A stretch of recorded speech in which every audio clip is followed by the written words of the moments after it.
नमस्कार दोस्तों, Krishna education and book review channel में आपका स्वागत है। दोस्तों, अभी हमारे देश में राष्ट्रपति चुनाव हो रहे हैं। ऐसे में हमें राष्ट्रपति चुनाव की पूरी प्रक्रिया को जानना आवश्यक हो जाता है। तो दोस्तों, आज के वीडियो में हम जानेंगे कि राष्ट्रपति की चुनाव की प्रक्रिया क्या है तथा किस प्रकार से राष्ट्रपति का चुनाव होता है।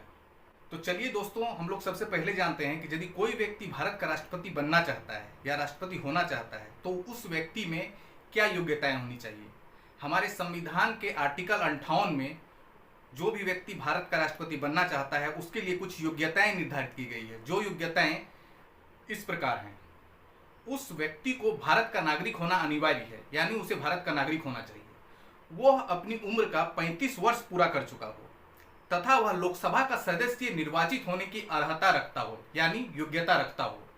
दोस्तों, यहाँ एक बात ध्यान देने योग्य है कि वो व्यक्ति भारत का नागरिक होना चाहिए, परंतु वो भारत में जन्मा होना चाहिए या भारतीय मूल का होना चाहिए, इस बात का जिक्र आर्टिकल 58 में कहीं नहीं है।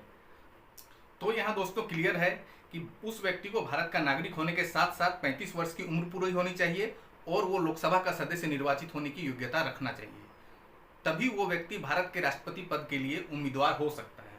दोस्तों, यहाँ कुछ बातें और ध्यान देने योग्य है कि उक्त व्यक्ति जो राष्ट्रपति बनना चाहता है या राष्ट्रपति का उम्मीदवार है वह केंद्र सरकार या राज्य सरकार के अधीन किसी भी लाभ के पद पर नहीं होना चाहिए। यहाँ तक कि केंद्र सरकार या राज्य सरकार के नियंत्रण में किसी अधिकारी के अंडर भी वो लाभ के पद पर नहीं होना चाहिए। यदि वो व्यक्ति केंद्र सरकार या राज्य सरकार के अंदर लाभ के पद पर है तो वो व्यक्ति राष्ट्रपति निर्वाचित होने के लिए योग्य नहीं कहलाएगा। मित्रों, आर्टिकल 59 के अनुसार जो व्यक्ति भारत का राष्ट्रपति बनना चाहता है वह लोकसभा, राज्यसभा या राज्य के किसी भी विधान मंडल का सदस्य नहीं होना चाहिए। मित्रों, भारत के राष्ट्रपति का चुनाव इलेक्शन कमीशन ऑफ इंडिया के द्वारा किया जाता है और इसमें राष्ट्रपति के पद के उम्मीदवार का नामांकन तभी हो सकता है जब निर्वाचन मंडल के 50 सदस्यों द्वारा उसके नाम का प्रस्ताव रखा जाए तथा अगले 50 सदस्यों द्वारा उस नाम के प्रस्ताव पर हस्ताक्षर करके समर्थन दिया जाए, तभी उस व्यक्ति का राष्ट्रपति चुनाव के लिए नामांकन किया जाएगा। मित्रों, अब हम यहाँ राष्ट्रपति के निर्वाचन की प्रक्रिया के बारे में बात करेंगे। भारत के राष्ट्रपति का चुनाव प्रत्यक्ष रूप से जनता के द्वारा नहीं किया जाता है। अनुच्छेद 55(3) के अनुसार राष्ट्रपति का चुनाव अप्रत्यक्ष रूप से proportional representation by single transferable vote system के द्वारा किया जाता है, यानी एकल संकरणीय मतदान के द्वारा राष्ट्रपति का चुनाव होता है। मित्रों, सिंगल ट्रांसफरेबल वोट सिस्टम का मतलब क्या है, यहाँ हम इसे जान लेते हैं। सिंगल ट्रांसफरेबल वोट सिस्टम का अर्थ है कि चुनाव में कितने भी उम्मीदवार क्यों न खड़े हों, सबको वोट मिलेगा, सबको वोट किया जाएगा। यहाँ पर मतदाता अपने वरीयता क्रम के अनुसार प्रत्याशी को वोट देता है। जैसे कि यदि चुनाव में 3 लोग खड़े हों, ए, बी और सी, तो मतदाता यदि चाहे तो फर्स्ट चॉइस में ए को रख सकता है, सेकंड चॉइस में बी को रख सकता है, थर्ड चॉइस में सी को रख सकता है। इस प्रकार वो अपने चॉइस का निर्धारण करके अपने प्रत्याशी का चुनाव करता है। यहाँ दोस्तों अब हम देखेंगे कि राष्ट्रपति के चुनाव में मतदान कौन करता है, यानी राष्ट्रपति के चुनाव में प्रत्याशियों को वोट कौन देता है।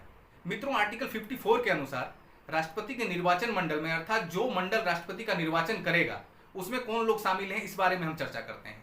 दोस्तों, राष्ट्रपति के चुनाव में संसद के दोनों सदनों के निर्वाचित सदस्य, यानी लोकसभा और राज्यसभा के निर्वाचित सदस्य तथा सभी राज्यों के विधान मंडलों के निर्वाचित सदस्य वोटिंग करते हैं।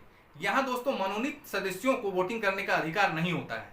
इसके अलावा दोस्तों संविधान के 70वें संशोधन 1992 के अनुसार दिल्ली राष्ट्र राजधानी क्षेत्र की विधानसभा और पुडुचेरी विधानसभा के निर्वाचित सदस्य भी राष्ट्रपति के चुनाव में भाग लेते हैं। दोस्तों, यहाँ एक सवाल और उठता है कि यदि राष्ट्रपति के निर्वाचन के समय लोकसभा, राज्यसभा या राज्य के विधानसभाओं में कोई भी सीट रिक्त रह जाता है या रिक्त रहता है तो क्या वोटिंग की मान्यता होगी या राष्ट्रपति का चुनाव होगा या नहीं होगा। तो दोस्तों, ऐसे स्थिति में 1961 के 11वें संविधान संशोधन को लिया जाता है। इसके अंतर्गत सीट रिक्त रहने पर भी राष्ट्रपति का चुनाव होगा और उसे न्यायालय में चुनौती नहीं दी जा सकेगी। अब दोस्तों, यहाँ मतदान कैसे करते हैं इसके बारे में हम जानते हैं।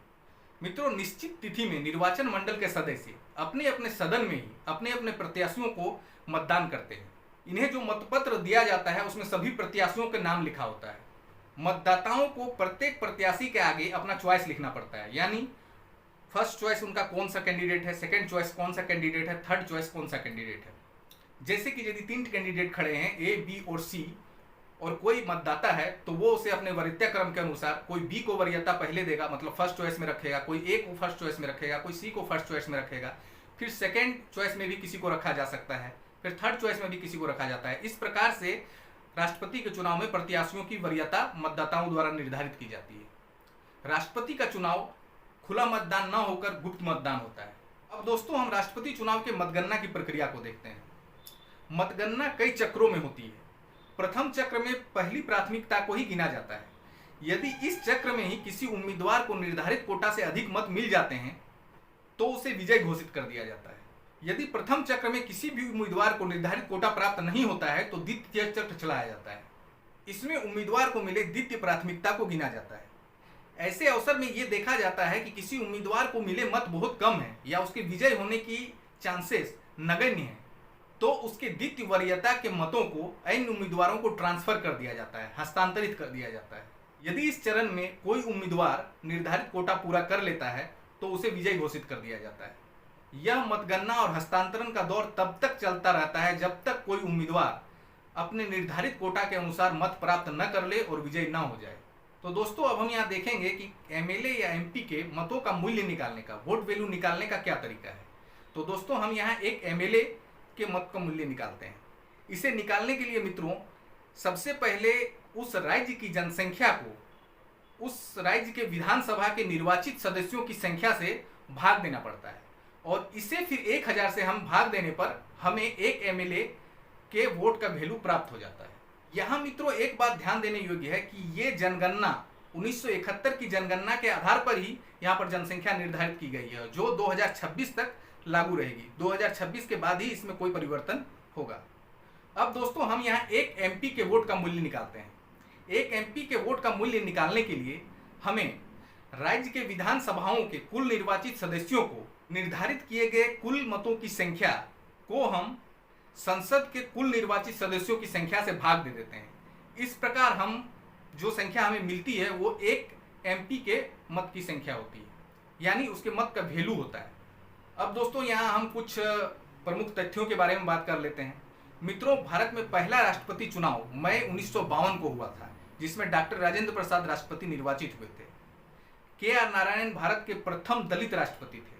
तो चलिए दोस्तों आज के वीडियो में इतना ही। यदि आपको हमारा वीडियो अच्छा लगा हो तो हमारे चैनल को सब्सक्राइब करें, हमारे वीडियो को लाइक करें, शेयर करें। जय हिंद, जय भारत।